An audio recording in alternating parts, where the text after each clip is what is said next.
my first street robbery at 12. You couldn't walk down a road without getting your pockets checked by a gang, especially for normal civilians. 12 years old, you join a gang, yeah? Born in Brixton Hill, Diallo, known as VIP Busy Low, learned life on the streets. Trained by elders, hunted by rivals, he chased family and survival. From robberies to prison, every choice drew him deeper into the fire. Undercover police officer, innit? Back then it was like, No way. on the trains, everyone's getting robbed, so obviously I was the unlucky one that had the undercover police officer on the train, innit? That was At enough the to put you station. inside? What happens is you go straight to court the next day if you're a PYO, innit? Like anytime you get nicked, you're in court the next morning. But what if the hunger that got him locked up Becomes the reason he rises. I said, right, well, you're gonna burst me, you're gonna burst me. Like he's pointing a gun at you. Before we jump into today's episode, we've noticed that 71% of people watching right now are not subscribed. If you're watching this, you're clearly enjoying it. Here's our promise to you. Hit subscribe and we'll keep raising the bar, bringing you the biggest and best guests yet. Sharper conversations, bigger guests, and unfiltered conversations that others won't dare to do. Hit subscribe now.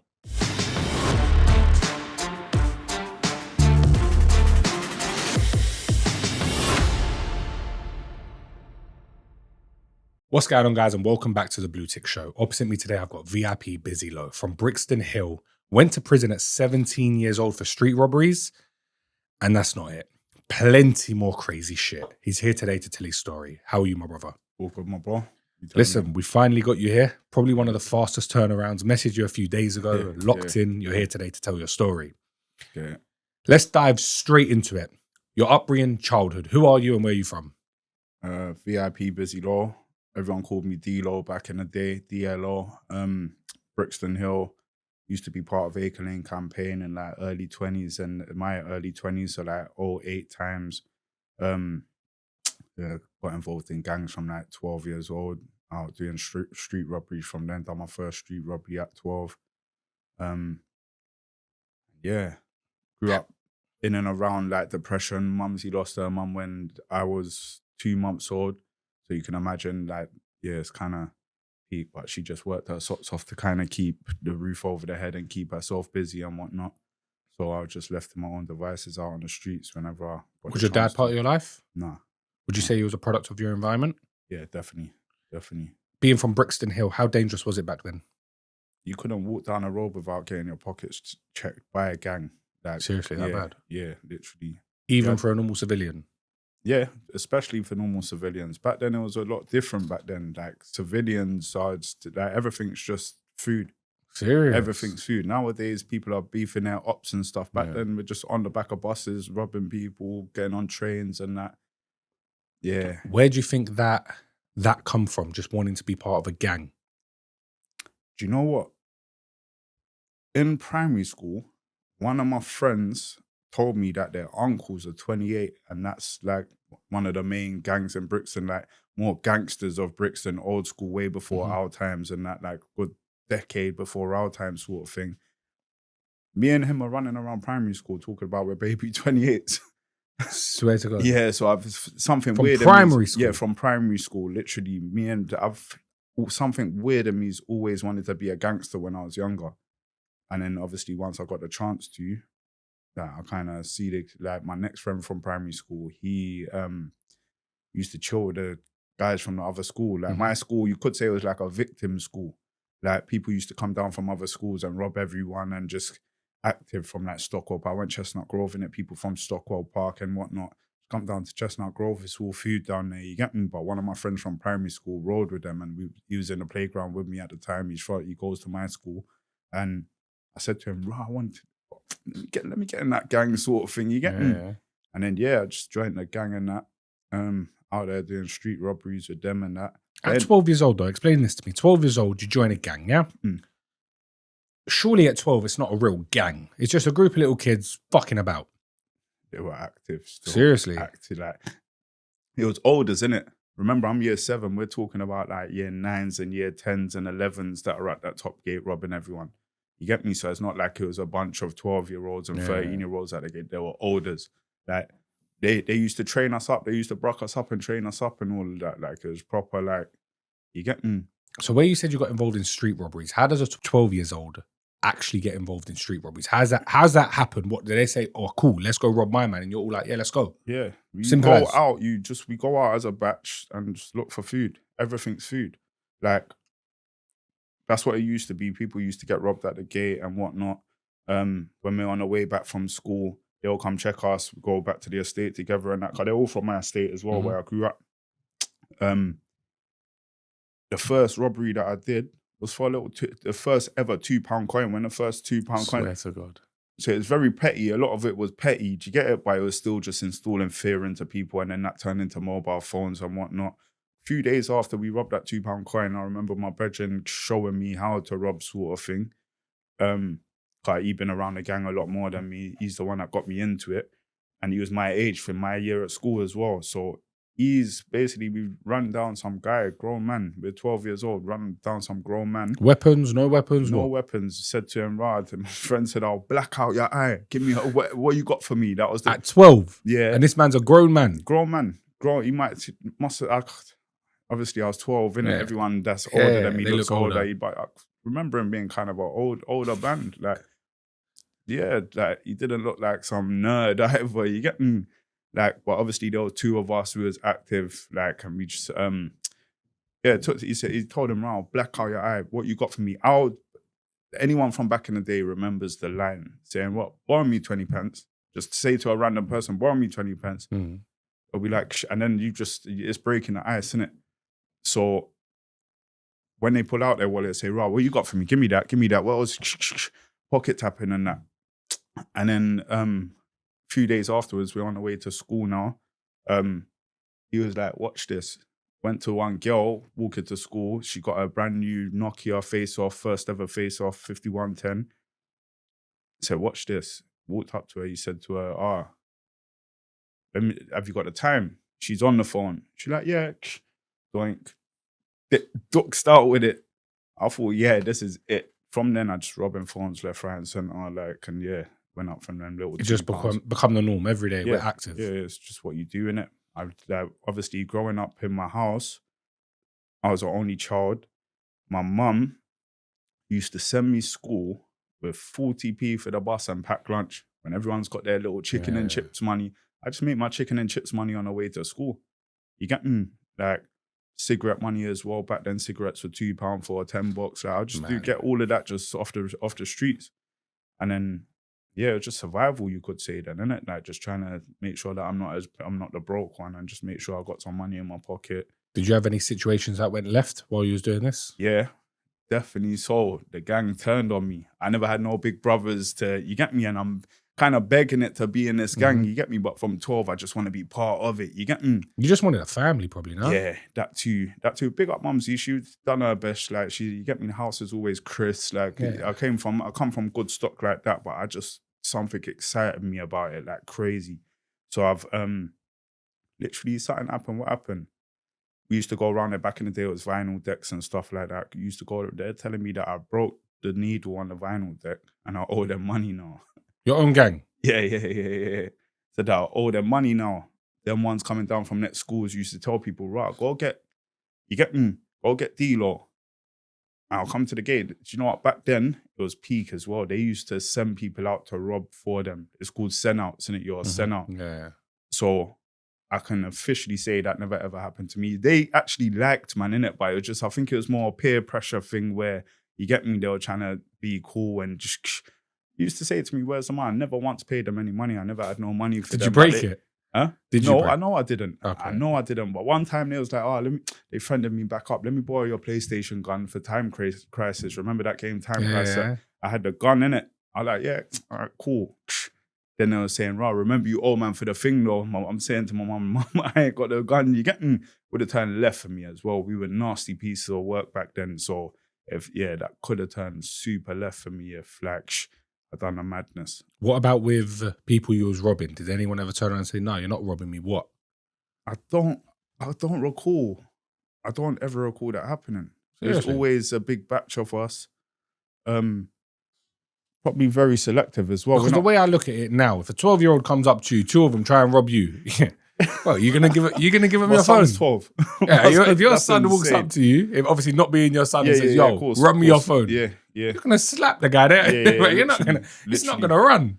Are you still paying 40% tax and wondering why you're not getting ahead? Bro, the game is different now. If you're still stuck in the UK bleeding cash every year, ask yourself this: why? Dubai offers 0% tax, insane lifestyle, and a booming business hub. And the best part, you can get full residency, legally and fast, without jumping through hoops. We've partnered with the team that handles everything: the visa, the business setup, and even the bank account. You don't need to lift a finger. All the information you need for Cranbrook Legal is in the link in the description. Literally. No, I can't really say anyone. It was always batched up. And it will obviously people will try their thing, but they will get smacked up. And no one really got poked up on that back then. When did things change from just 12-year-old boys running around robbing phones to obviously a bit more active? More like turning 17s, 18s and that when I went jail. I remember when I was 13, I got a big brother in East London, but obviously I'm from Brixton. Mm-hmm. I used to go up to Eastway and just like, I'm like bouncy because I'm from Brixton and everyone, anyway, back then you say the word Brixton, everyone's just like begging it with you or scared of you and shit like that. Mm-hmm. I robbed his friend at the time for a phone. You robbed his own... Like Baby Ericsson, You robbed his friend, your brother's friend. Yeah, like literally I remember sitting on the steps at Leighton and I told him, let me see that. Sick, like put it in my pocket when he's asking me, like, right, let me get, I said, I'll give it back to you, fam. What are you talking about? And I passed it to some next guy, told him to, like, master off sort of thing. Yeah. That's his brethren as well. He's robbing his own brethren with me. Imagine I've gone jail because that's what I'm saying. It got a bit peaker when we got to 18 because that's 13 years old. Yeah. I'm in jail, 17, I turned 18 in there. My brother told me that same guy come and put the 4 fizzy to his chest.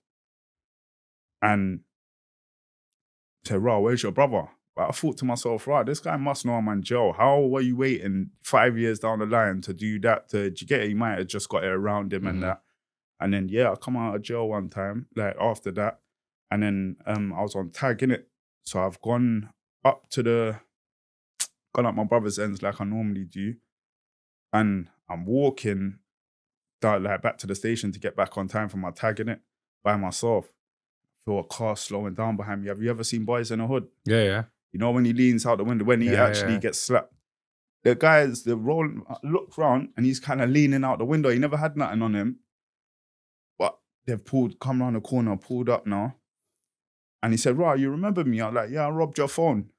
He jumped out the car and said, "Right, do that again. I said, "Brother, shut up." I'm literally thinking I got my... He's jumped out of the car with the guy that I passed the phone to. That's why it was all weird to me. Like, they're both chat. Say, "Brother, man, robbed your phone with him. You lot are moving. Nice, right? Don't get me involved. Don't get me in for trying to..." Say, "Right, you lot going to do something? On my mum's life, you lot going to do something?" Talking, I said, "Brother, come out of here." Walked off. They never done shit to me. You get me? Obviously, I was on tag. I'm trying to get back. You get me? And like bare off-key things like that. I don't know. I used to have a death wish when I was younger. Why did you go to prison? Just street robbery. What happened? Talk us about the day you got arrested. Literally going to check Brody up in Wallerton Ways to go to his big brother's like a big DJ back then. He was about to go do a set, grime set, garage set probably back then. To do the tape and give it to the radio station. I'm on my way up there and I'm just on a train. Normally, I remember I was talking to one girl that I chirped at Chocodero recently to that. And just some food got on the train and I was like, "Right, one sec, babes." Like, I'm just tapping him down how I normally do. What, like casual? Yeah, that's what it was. Like, you're just on a train. This is the plate. Trains and buses with a plate. You get me? So talk us through that. Guy gets on the train. How'd you rob him? Talk us through it. Just literally sit down like, right, because I don't have to do the whole borrow me 20p thing. I just start tapping pockets. Like, you try to get up, I pulled his jacket, like the corner of your jacket. Sit down, bro. Where you going? Like, what have you got? Never had nothing. As soon as I've stood up, did he just try to rob you? Undercover police officer, innit? Because back then it was like, no way. On the trains, everyone's getting robbed. So obviously, I was the unlucky one that had the undercover police officer on the train, innit? And literally, I even said to him, "See no." He's like, "Yeah." literally they got me Well, off that was at the enough to put you station. inside. Yeah, no, but remember, by then I'm already a PYO. Yeah. That's a persistent young offender because I've been arrested a million times before that. You get me? Certain days I got arrested twice in one day, sort of thing. Like I just like always outside doing bullshit. So I was a PYO. Mm-hmm. Like I would get arrested with a friend that's not a PYO. His family comes to take him out. I get a what's it called? What are they called again? NFA? No. Appropriate adult. Okay, My mum yeah. refused to come and bail me out after a while. After the second time I got nicked, to be honest. Yeah. And obviously, if I want a PYO, I could go out. But what happens is you go straight to court the next day if you're a PYO, innit? Like anytime you get nicked, you're in court the next morning, sort of thing. So yeah, that's what happened basically. Went straight to Phelps for 2 weeks. And when you were stood in court and they actually said, okay, yeah, you're doing 12 do 6. Yeah. How did that feel? Then obviously when they first sent me, Joe, and reminded me for the 2 weeks, I was like, oh shit, like what am I gonna do here? You get me? But obviously, I grew up in Brixton. Brixton's basically like being in jail sort of thing. Like it's all the same sort of shit. You get me? And like I said back then, I already feel like I'm from Brixton. Everyone respects Brixton and whatnot. So I just went there on that vibe there. And just started making friends. It's like youth club over there. Like, unless you're a proper nerd, you're gonna make friends, bust joke with people and whatnot. There was a next guy in there with the same name as me, and everyone was trying to make me and him go at it, kind of shouting at the doors and all that. How did your mom take it? You know what? When I was in jail, my mum come to visit me. She said that I feel safer that you're in jail. Seriously? Yeah, this is the safest that I felt. I feel safe knowing that you're here, sort of thing. Her exact words as well. So that's how she took it. And then obviously when I come out, I'm a bit smarter with what I do, but my friends are still reckless, innit? I've got on a bus. My friend, R.I.P. Flea, he's on the bus with me. He said, right, let me follow you. Went to go grab something, innit? He said, right, let me follow you. All right, cool. On the way back, he's taking some guy's hat off him with a nank saying, right, give me your hat. I'm at the door saying, brother, I leave the you alone. No leave way. him alone. What are you doing? You get me? Leave his hat alone, bruv. Like, I'm thinking, but I just come out of jail a month before that from doing robberies on public transport. You get me? So I'm definitely not trying to rob no one's hat. You get me? Like, what are we doing? Yeah, you're here? done. If you get caught doing that, you're straight back in instantly. Imagine he's got off the bus and dipped out with a hat. My friend, innit? I've gone to in Streatham, you used to have the ice rink. I used to chill with the Streatham ones as well, opposite the ice rink, but outside Morley's and that. Literally, he's dipped out. It was a big black guy as well, you know. That he robbed? Yeah, like kind of chubby and whatnot. Yeah. I'm chilling there. A Fed car's pulled up over the road. The youths in the back pointing me out. Pointing you out? Yeah, pointing me out.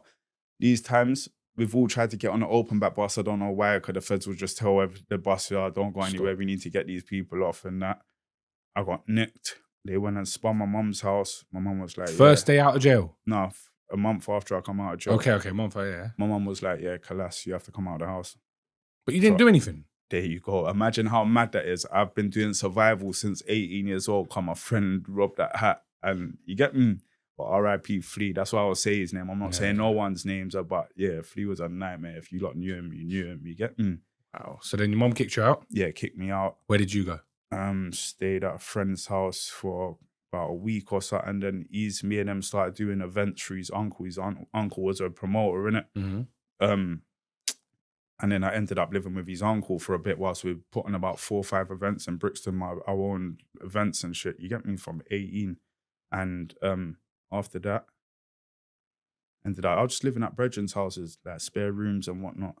And I had my kid a year afterwards, innit? So I was living at my baby mum's house with her family for a good year or something like that. Ended up in the next friend's house. Then I got into the hostel situation. I remember this when I was out of jail. And while you was out of jail, yeah, you'd come out, let's say you've been out a month. Let's say you've been out a year now. You've had your kid. Yeah. Was there a point in your life where you said, you know what? I'm done with all this mad shit? That's when the bandana thing started. So for you, you loved it. Your dream was to be a gangster. Yeah. From primary school, innit? So before that, there was a team called Bloodset, innit? there was a new team called Bloodset by them times there, but the original Bloodset, I got the letter when I was in jail saying, it's a Bloodset thing now. That's just my group of friends that we used to go around with before. Mm-hmm. We used to go to all the Croydon shubs and that with the certain, literally, just mayhem. We just go around and bully up all the parties, like the underage parties and that. And just do a madness, left, right, and centre, just rolling around, going crazy. And then, when I went jail, I got the letter saying, we're Bloodset now. Well, that was the name of the crew. Yeah, we started calling it Bloodset. And then, I just part of that. And then, obviously, when I got my hostel, they put me in a hostel in Streatham. I bucked up with one of my next friends from school. And he's part of a blue gang, innit? But his older cousin's part of the blue. So Bloodset? Yeah. Is red. Yeah. He's part of the blue gang. So let's just call him Red and Blues, yeah? Yeah, Makes and life Blues. easier for the viewers as well. But so you're part of Red gang, he's part of Blue gang. Kind of. The Bloodset thing for us kind of died down after a while. Old Trey started coming about. The Streatham ones that I was saying that I chill with opposite, that there was Old Trey and stuff. So I was just a bit floaty with round. Kind of people might set trip on this, like, right, there's a blood and a Crip sort of thing. Yeah. It's all dumb anyway when you look back at it all, you get me? But yeah, my bro was a part of a blue gang. And once again, just like primary school, I said, right, I told cuz, I want to get his older cousin was the general of it, innit? Yeah, I want to get involved in that still. And then, the rest was history, boy. That's when it just turned pear-shaped. So you joined up with his team. You're part of this crew now, yeah? Yeah, part of ALC. Part of ALC. How violent was ALC? It was active.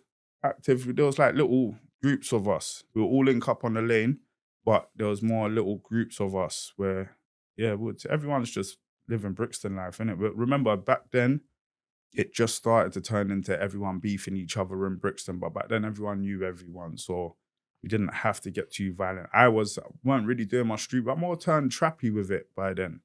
Like more about money and that, like selling stuff and that. Like it was just, I don't know, it's still dangerous in Brixton. Was every day you had to look over your shoulder? Not when I first got into it. Cause that was in a hostel in Streatham. When I moved to the hostel in Brixton now, I was in the middle of a red block. But now I'm rocking blue every day, innit? And yeah. And this was a serious thing now. If you're in a red block wearing blue, your life's on the line, no? Yeah. I was playing with fire, man. And you never gave a shit? Never at all. Like, I literally risked my life every day I left my house. Like, basically, how it started is the main guy, a lot of people know his name. I'm not doing names on there. You get me? Because I'm not trying to do draw outs and that. This public TV and that. You get me? But big him up as well, because he's changed his life around. Everyone's grown now, innit? But I just remember walking into my hostel one day. Everyone knows this guy to be a nightmare. He screws everyone that he walks past. You can't walk past this guy without his face pushed up. But I laughed at him one day, and like he pushed it up. I just laughed. After that, it just turned pear-shaped for me around there, literally. Like all the young G's, like around my age, like there was on to, man. Was you ever put in any situations where you thought, okay, I could go now? You know, it's mad. Like, I used to literally cross the road to walk in between them on purpose and that. So like, you just had a death wish? You just literally, I was playing with fire because they weren't nerds. They was not nerds. They were active, like probably up there with the most active in Brixton at the time. I don't know what I was thinking. Do you get what I'm saying? Like, I remember leaving my friend's house because he lived right next to the hostel. I remember leaving his house. I know him from college. And we're walking. Like I said, I crossed over the road because I see three of them walking over here. He's stayed over there, but he's had problems with them in the past, innit? So he's hid behind the thing. He stopped behind the van over that side and called me, but I'm just about to walk through these guys now. And he was like, I D-Lo. Like, what is this guy doing? I'm just about to do my bouncy thing and that. I walked round to him. I said, right, you got the G-Lock. You got the... But I was just about to walk through them. What you do? Then I heard, aye. I like, right. Walked round the back of the van. You talking to me? Like, yeah, what's that in your back pocket? I said, it's a blue flag. What's wrong? You're like, right, you can't wear that round there. Take it out of your... Saying what? But I ain't taking shit out of shit. You get me? Am I right to swear? Yeah, I said, yeah. I said, I ain't taking shit out of shit. Like, He's like, what? But I'm looking at my bro. He's nervous. Cause this guy that's talking to Serious, me brother. ain't normal. Do you get it? Yeah. Like I never even knew about him like that and what he's got up to and that. You get me? But he was like, raw, take it out. So when I've looked at him and he's nervous, damn near pulling me back to his crib and that, I've taken it out of my back pocket and put it in this pocket. Mm-hmm. Not purposefully. I didn't do it on purpose, but it was now hanging out there in front of me. So now you're violating. Yeah, literally. He's like, Rob, put that in a bin. Are you dumb? I ain't putting shit in a bin. Then my bros literally said, no, come. We've gone into his house and that. No one slapped off nothing at me or nothing like that. And yeah, after that, like, I just kept wearing blue on the block and just taking a piss. Like, and there was a next little one, like, a bit younger than them ones there that just always tried to stop, man. I remember he was riding he was getting saddled. First time that I've had an altercation with a youth. He's getting saddled. He's screwing. I said, what are you looking at? What did I say to him? You right, bro? Yeah. What are you telling me? He jumped off, come in my face. He's like, bro, gunman, gunman. And buddy, you think you're the only one? Like, what are you saying to me? Where I weren't backing down at all, he kind of switched it round and tried to finesse it. Like, Raj, you know what? Don't watch nothing, man. I'm going to college you. Innit? But even when he said it, I thought, yeah, you're just trying to finesse me now. You get me? You're trying to play chess for me. You get me? Like whatever. But I had him so pressured that he like had to switch it up. He thought I was going to back down or something. Then I started seeing this one about 3-4 times I see this guy. Like, and he's saying to me, hey, bro, told you take that blue. I said, I'm a Crip. I live around here. You lot can't tell me nothing. This and that and this. And then I remember I've caught him slipping not on the estate. I've gone to him. He's dipped into a block of flats and hid behind an order, innit? That's right. And the orders come out like, Raw, what's going on with you? You lot are my order knows, man, innit? Saying, Raw, I'm saying, brother, they keep telling me about this colour thing on the block. Even he said, you know, this is Piff, Old Trey, CFR area and that. I like, Raw, obviously, no one tells Big Bro that though.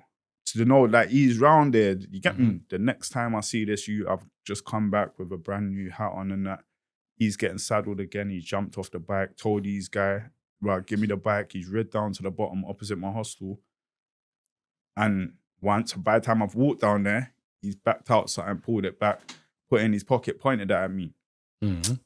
And said, all right, come in. I've literally walked up to him on my mum's life, said, Rob, are you going to burst me? Are you going to burst me? What, he's pointing a gun at you at this point? Yeah, I've just literally walked up. What are you saying? You're going to burst me? What, camera there, camera? But I've walked up to him. Do you get it? Like, I don't know what was wrong. Death was she.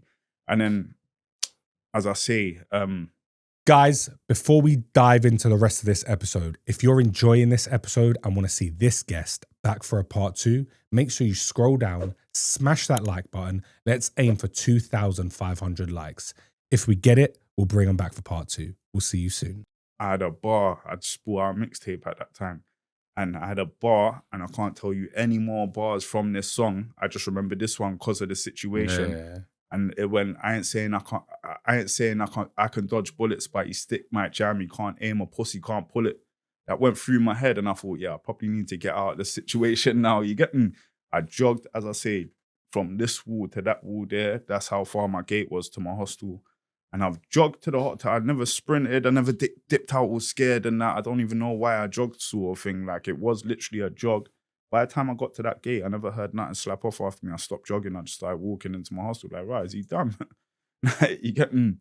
Like, weird things. Like, my bro that lived next to the hostel, he called me one day saying, he was like, don't come outside right now. There's like 30 of them on the wall, this and that. I was like, what? I was washing up at the time. I dried my hands, put something on my waist, and I just went outside. These times they're all when there's about 3 cars about to pull off and that. They're not on the walls no more, innit? Mm-hmm.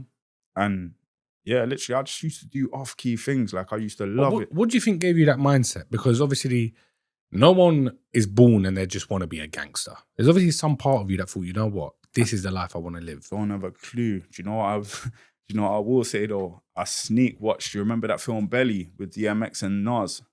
No, I don't recall it. Bad Boy gangster movie. I used to sneak watch that when my mum was sleeping in the afternoons when I was proper young. You get me? So shit like that. Like, I feel like them. Because there was no one really in my family that. Like, what about your dad? My dad went about. When I was 13 at school, and I'm a nightmare at school. I got kicked out at 14. So this is like a whole year went past where I'm just doing a lot. I told the teachers it's because my dad passed away, innit? Mm-hmm. But he never passed away. I was just saying that as an excuse to get away with being naughty, innit? Yeah.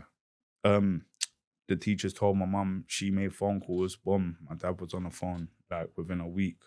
And yeah, it's like me. Still to this day, I count on 2 hands and a foot how many times I've actually seen him. You get me? But she made that link. But even like when I was 18, come out of jail and I'm on tag, he's come to his dad's house, my granddad's house, because he's introduced me to my brother now, my granddad and whatnot, from 13. And I was like, yeah, I'm on tag, Dad.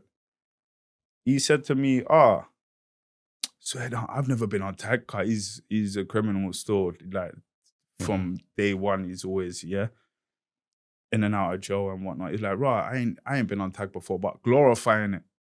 I remember at the time thinking I'm supposed to get a bad up right now. I don't feel like I've actually got a real dad. You get me? I used to think that I actually thought that it was washed when he said it to me. I never thought, my dad's cool. He likes my tag and that. I thought, right, ain't he supposed to bad me up? Ain't I supposed to?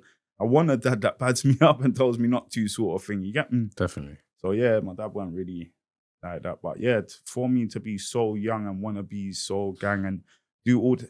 Do you think it's just Brixton in general? Do you reckon that's what it is? Just the area? Yeah, because it wasn't just me. I'm not saying that. I will never say that I was the baddest youth, but we're all just the same. We're all just off-key. Brixton's that bad? If you're born and raised in Brixton, what? That's it? That's the life you're living? Yeah. Literally. It takes a lot to get out of it. And when you wanted to turn your life around, obviously at this point you had a kid. You've had a kid. By the time I come out of jail, you've had a kid. My daughter was 2. I used to bring her to the same hostel. So yeah, that's what I mean. So you've had a kid, and even then, you're still putting yourself in a position where at any given moment, something can happen to you. Yeah. Where's the turning point? Where's the part where you're like, you know what? This is getting a bit mad. Obviously, when the machine got pulled out on me, I never had the thing around me at the time, innit? And when I've called for it, I'm hearing bare and ahhing. I realised, hold on, ganging that I'm risking my life for this blue flag, and I don't see no blue flags coming to defend me now. Made me say, Raj, you know what? I moved off the ends, moved up to Croydon and that. Cause that was a place that was available up there. I was in Streatham for a little bit before Croydon, and then I ended up in Croydon, but I never see no gang come and defend me when I'm going so crazy, like I'm representing this thing. So I big up it was all young as well, innit? It was like, you get me? But yeah, that just made me start realizing that I don't need no gang. I just cut through and do my own thing. And I know that I'm gang now. I've grown up knowing that I'm gang. Have been since I'm young. So it just made me think, right, I can actually calm down if I want to. No one can still tell me nothing. And then when I moved up to Croydon, I never met him around them times where I'm on the red block and I'm doing a madness, but one of their brethren is living in a shared accommodation that I moved into.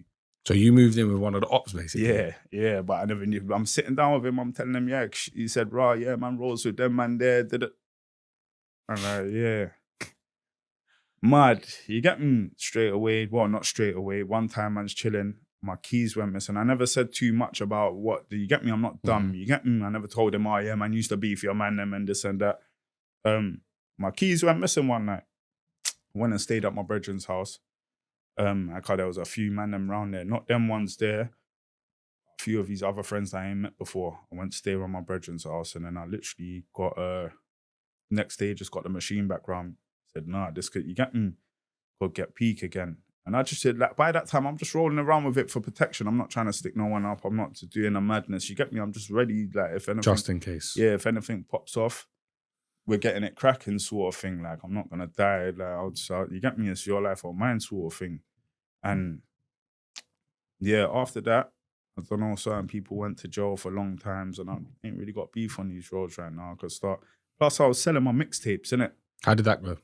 Calm. The first time, even when I'm doing all this madness, I'm selling mixtapes. I'm not even out there. I'm making money off, like, the first time I took a batch of CDs up to Oxford Street, I made like 150 on my first day, and I thought, this is all big profit. Money back then as well. It's all profit, yeah, but it's like, you get me? I don't have to buy that, break down the profit, sell that, and then stack the profit. I could just make 150 a day. Like, that's crazy. So me doing that, and it's legit. Exactly. So obviously I'm still going to the block afterwards and chilling with the man then, but now I've got a pocket of money so I could get the Henny, get loud, this and that, and just, yeah, we're just chilling sort of thing. But I didn't have to be out there robbing no one. I didn't have to be selling this and selling that. Even though I still was building lines, that was like a habit. You get me? And when you was in Croydon, you were selling your mixtape. Anything happen?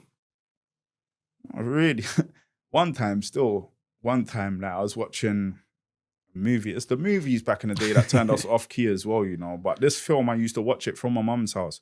And me and my co-D back then used to watch it when we was young and get gassed off it. It's called State Property. Have you ever seen State Property with Beanie Siegel, Jay-Z and all them? Probably seen it, but I can't remember it off my head. The main line in the movie is get down or lay down. So I'm watching that with my bro. And I'm thinking, right, you see my guy that sells the CDs on the strip?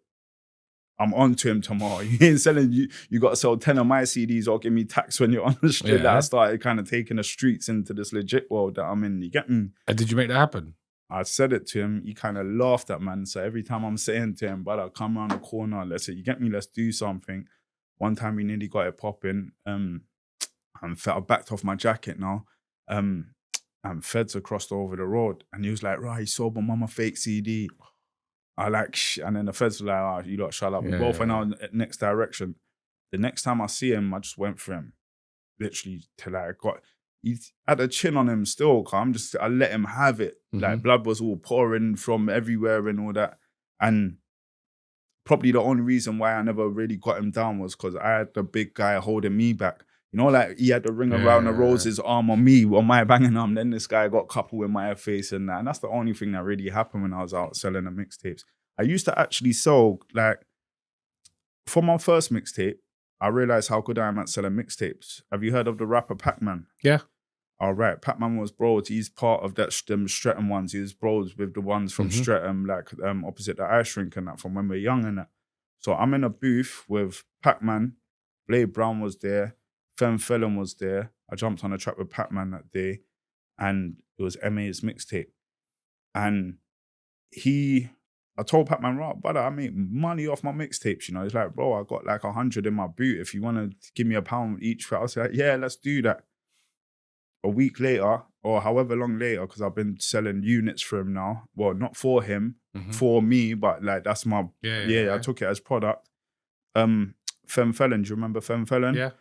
He's approached me in Oxford Street saying, Pac-Man's told me what you're doing with these. You get me? I've said, all right. He's like, Rod, come link me after work, after you finish here. So on the bus on the way back that day, I said to myself, I should turn this into a little business, you know? Like, what can I call it? I thought I wrote down 4 names in my little text phone. You never even had like video phones and all that back then. Wrote down about 4 names. I thought, right, man's calling us UK rap trappers. Out selling my mixtapes. You heard of Carnes Hill? No. Producer, Blade Brown, Teflon's producer. Yes. So little did I know that we'd never even seen each other and we grew up on the same block kind of thing. But I went to Sunday Market to go sell mixtapes. No, Street Selected DVD I was selling and he was there selling his mixtape. And then we linked up and he was like, brother, come on, how we even live? I know his little brother and all that. You get me? Like, man's brethren back then. He's said, come link me. After that, I was selling Blade Brown mixtapes, Teflon, like it was proper. Like, I was part of the furniture. I'll always be around there getting next batches and whatnot.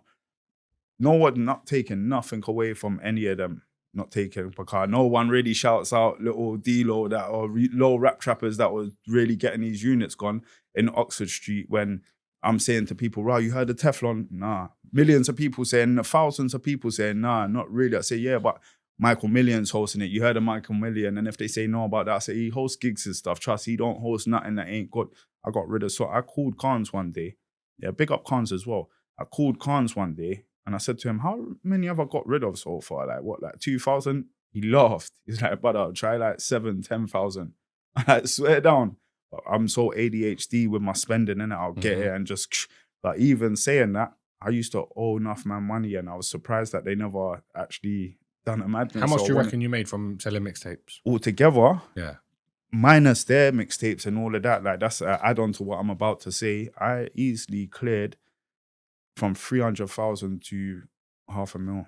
Easily. Seriously? How I gauge that is my last mixtape from 2017 to 2020. I sold like 25,000 of my last mixtape. for £3 to £5 each. Cause obviously £3 is not, if someone gives you a £5 lot. I used to get way more people say to me, here's a, no, just keep the £5. Then people saying, I've only got £2 and that. At certain times I wouldn't even take the £2. Nah, bring me £3 sort of thing.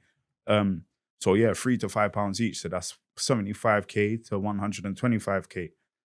That's the only reason why I could gauge that is because I was getting my front covers by the 1,000 pack. So each 1,000 pack I was counting. But before that, I had organizations like youth organizations that I'll just go there and print up everything anyway. So I sold way more of my free before that than I did with that. And they lasted longer. I was selling them for longer as well. So you can imagine if that's, let's just say the 75k for that one there, but let's just double that for my first 2 mixtapes. Yeah, 150 bags each. Yeah. Do you get it? Like that's what 140, that's 150 each. That's already 3k. 2 mixtapes was already 300k.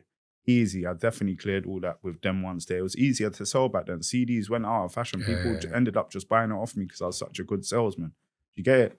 And I was by my last mixtape, I'm telling people I'm a motivational rapper now. So I was more pulling heartstrings to sell the mixtapes. That's why I sold so much, but people couldn't go out there and sell mixtapes.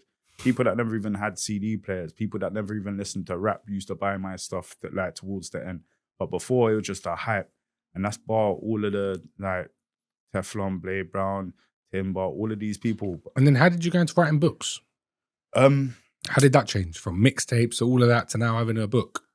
Do you know what? I have read a lot of books, innit? Like I've become obsessed with books over the last, say, decade or something. So your Think and Grow Riches, Rich Dad, Poor Dads, Richest Man in Babylon, The Secret, what else? The Power of Now. All these books I've read and they've indented my mind and just how I move and how I look at the world and all that, innit?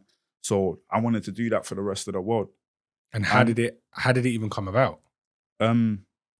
As I say, do you know what? In 2020 lockdown, I started writing I made it like a blog book, not a vlog. So I made an Instagram. It's still one there called the 5-year sentence. And every day I would treat that as a chapter and I'll just be writing there. But I got till about 8 days and I put it down sort of thing. So I've noticed I've always wanted to write a book. And then I wanted to write a book on analogies, like get bare analogies, like rubber band effect for life, like when you're pulling back a rubber band, it creates tension. But if you just hold it up and let it go, it's going to drop on the floor. But if you pull it back and aim where you want to go, like analogies like that, kind of fell off of that. And then I've moved up to the Kent Coast now, innit? So I'm sitting there kind of a grown man. I'm not trying to be active outside or nothing. Had certain broke days and I thought, wow, you need to write a book and get out there like you used to with a mixtape. I've already sold 500 of these. You've already sold, how long has the book been out? 3 months tomorrow. I sold them £10 each. Swear down. Online they go for £15, but there's £3 shipping fees online as well. So yeah, I just wanted to put myself back in a position that I used to be with the mixtapes, but with something that's people are gonna really respect. Because this gives you an opportunity to go out and get your money. Yeah. Like back in the day when you were doing whatever you're doing, selling whatever, you could go out, you make your money. If you're having a bad day today, you got the product. Yeah. You can just go out and make the money. As long as you're out there selling it, someone's gonna buy it. I can go any area I want and make money. Yeah, the skill is in selling it. Yeah, literally. I'm funny with it as well. I say, big man, you just dropped your opportunity to hear me out about my book or get a signed copy of my debut book and that. And people find that funny. People can't stand it. But so a lot of people find it funny and like, no, I'm going to listen to this. How'd you find it with cash? No one has cash no more. I've got Square. Oh, it's for real? Yeah, I use Square. Card payments, all of it, man. Taking it all. And what is this book? Break it down to the people that are watching that have no idea what this book is actually about. It's called The Pain Turned Into Power, right? The Pain That Turned Into Power is the first ever in the country interactive self-help book for gang culture, written by someone that's actually been part of gangs in his life. So that when I say I have to articulate it like that because I don't want to take nothing away from your judge of soldiers and your people that have written books, but I've made sure that my USP with this is the interactive side of it. Like the Think and Grow Riches, it will tell you to write this down, stick it on your wall and stuff like that. With this, how to write a business plan. Conversation starts with our kids about financial literacy and the answers so the parents know exactly what to be looking for because a lot of parents don't know what financial literacy is themselves. I've got a whole chapter in there on legacies, and part of that chapter I've got a legacy mindset checklist for the parents as well. So they could see, am I even like got the mindset to be But a lot of people are caught up in the world right now on just what's going on. They're forgetting their kids are going to have kids and going to have grandkids, or we're just going to make this cycle round.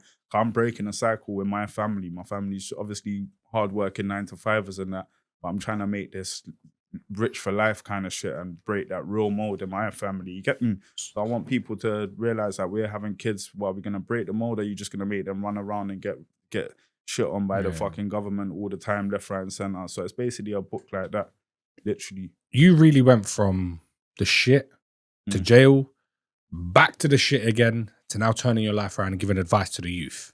Yeah. What's one bit of advice you would give to the youth right now? Individuality, man.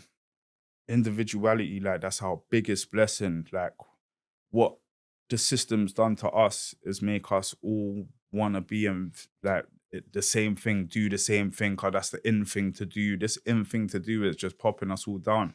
That's robbing us of our individuality. It's like, I always describe it like this.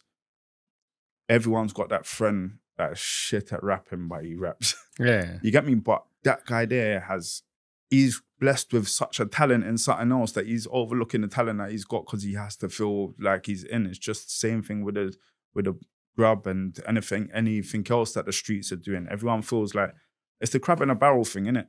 Mm-hmm. We are all crabs in a barrel until we make it out of that bucket, and we're literally in the ocean now. And think about it, yeah. I don't know. Like, obviously, it's obvious that you know what the word trap means in a dictionary. Yeah. It's a device designed to catch animals or humans and prevent their escape. Why are we all running around saying trap house this, we're on a trap? Who put this word into our vocabulary? There's something higher up that's just sitting there laughing at us, like, whilst we're running around.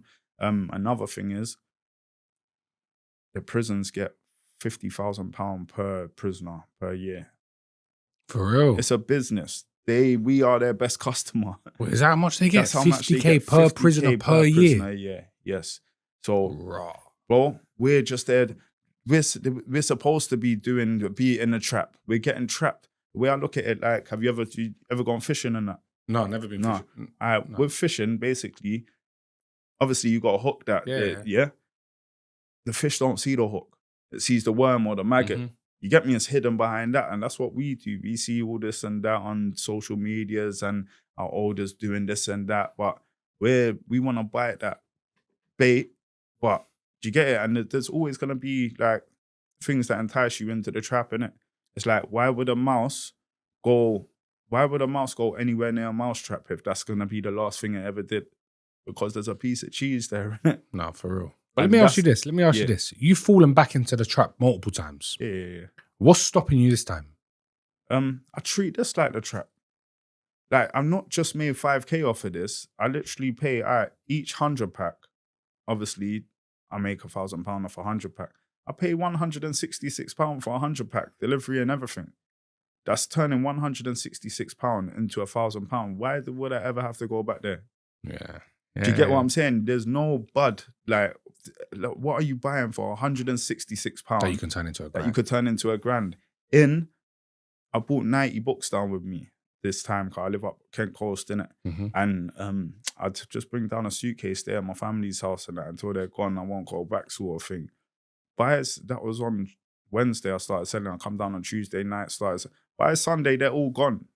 That's basically 9 bills and flipping. Do you get what I'm saying? Days. Yeah, in 5 days. Last week, I've done the same thing. Come down on Wednesday. By Sunday, I finished. That was 65 books. I'm just pushing it further now. I've got another 500 something books at my house. No, £500 worth of books at my house. You get the reload with that. I just treat it like OT. I'm on the trap. You get it, but I'm not trapped by them. I'm using the mindset of. So you just go into London with your books and that's it. You're not leaving until you sell of it, however many you got, basically. Yeah. Obviously, I've made this all, what's it called, aesthetics and that. I got them in these. I know that it's going to start raining and that soon. You get me? So I'm out there selling them in rain clouds. Like, that adds to the sales pitch as well. Online, they're £15 with the sign and £10 without. When you meet me in person, you get it for £10 with the sign, and you're not paying shipping fees. And you get a little rainy day bag with it as well. People are loving it. People are loving it. So that's it. This is your trap. Yeah, that's it. That's how you just change the product. Exactly that. And that's the advice that I'll give to people. This is my individuality in this book. I'm just like, I don't have to do what everyone's doing. I got friends that was pissed that I've stepped away from that life. Cause we was like that growing up, and you should have been by my side. Did you by your side doing what? Going to Jola Friends Center, like, what are we doing? And do you know what it is? I was one of the first of my group, one of the first couple before me to have kids. Do you get what I'm saying? My oldest is 20 now. What are we doing here? You get me? I'm not gonna be out here like doing too much. You see in her eyes, I'm the realest man she ever met. Cause how I talk to her, I tell her about what's going on. I let her make her little mistakes herself as well. You get me? Yeah, of course. But because I don't control her, I guide her. When she makes the mistake, she's gonna remember my dad did say that it wouldn't work, and I've gone and done it. You get me? Dad like advised me on this, and it's got to the point where she really takes what I say for. And that's the book initially was what didn't work for my mum that obviously works for me because I'm coming from the life and I understand it more. Do you get what I'm saying? Mm-hmm. And that's what it is as well. This is mainly, because people get it confused, this is mainly for the parents to understand how to, like my mum would tell me my whole life, oh, just get a job, do this. But if you're going from selling this and selling that, and you're going from this quick money, there's transferable skills in that I've never lasted over 4 months at any job that I've ever had. I'm 38 now. You get what I'm saying? Apart from delivery driving jobs where I'm driving around by myself. Like, do you get it? But that caused a lot of anxiety in me. And obviously got to a certain age where I'm thinking, oh, I'm letting my mum down now. It causes depression or anxiety or whatever. You get me? When really, if my mum knew how to, it's not her fault because obviously she's just telling me what she done and like how she gets through in life. But if she embraced my entrepreneurial side and told me take that product and just change it with that, if she had the knowledge to tell me that, then I'll probably be a lot further in life already. And that's what the book is, to show parents like, listen, let's not be too hard on them. Yeah, like, we was them once, and it's a deep. The thing is, man. no one's actually taught how to be a parent. That's the thing. You don't go to school and learn how to be a parent. Mm-hmm. But to wrap up the episode, what's your 5-year plan? You know what? What's your 2-year plan? You said you're 38. Do you know what? What's your 2-year plan? You say that, very quickly, I write down where I see myself in 10 years. The reason for that is I don't want to put too much pressure on myself. I've still got things figuring out and whatnot. But I wrote that like 3-4 years ago. So go on, tell me your 10-year my 6-year plan is now 6 years in the future. I made it as extravagant as you like big house, enough cars for my wifey's car when I get one, and enough space in the drive for my kid's car, whatnot, and it's ensuite bathrooms and this and that. But my thing about manifestation, I'm big on manifestation, I did that before I had any product like this. I just wrote it saying somehow, some way I'm going to flip and get that, and this will take me there. This will take me there. Do you get what I'm saying? Like £10 a pop. Like obviously I'll put myself in positions like, look at this big podcast that I'm on right now. A lot of people can really respect what I'm saying and get a book and get the knowledge from this book themselves. That could be a big turnover, big enough to get me on a board to them properties and start like that. So I want to get onto properties. No one knows what the future holds for you. No one knows what the future holds for any of us. Exactly. But if you just aim big and just refuse to settle for less. Yeah, that's it. Then I'm going to have the big house and all that, and basically just live off of book sales and stuff like that, and just basically move on to property after that. And you're fully done with the game? Yeah. I ain't got no reason to that. I'll be around everyone because this is my books for them. I'm here for that. I'm here to pick people out. You get me? And just get people out of the game. So I have to be in and around it.